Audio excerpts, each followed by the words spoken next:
Once upon a time, there was a boy named Percy who was lost and had no memory of his life before a few weeks ago. He wanders the west coast, unsure of what to do. One afternoon, he was walking by a river and encountered an old woman. She said she would be very grateful if he could carry her across the river. Being a gentleman, he hoisted her up and began to wade across the river. When he was halfway across, he was attacked by a two-headed dragon lady.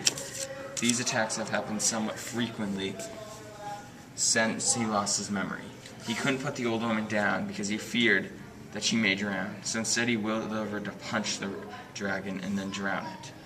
He then quickly waded to the other side of the river, where he was met by two kids, Hazel and Frank. Frank is really the main character of this book.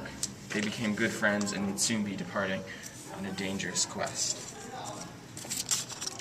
Frank is an interesting character. Percy describes him as a toddler who has taken steroids and joined the Marines. This can be considered a good description because he has a baby face. The main female character, Hazel, describes him as a koala bear with muscles. Although he may look like a baby, he is muscular and in great shape. A final description comes from Arion, the talking horse, which is a Chinese-Canadian baby man.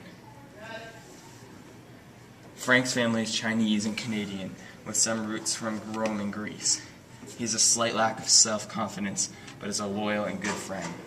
Being bulky can have his downsides. Frank is clumsy and slow. One day, Hazel, Frank, and Percy are informed that they are to go on a dangerous quest. Gaia, or Mother Earth, has told one of her children to capture and kidnap Death. They then brought him to the land beyond the gods, or Alaska. This is where the head giant was born and lived his entire life and was almost impossible to kill. However, the young heroes had luck on their side and simply knocked him out, then dragged him 10 miles across the border to Canada, tied to Hazel's magical horse. Now that the kids were in Canada, the monster could finally be defeated. So after a short-lived fight, the giant had been defeated and our heroes returned home to California.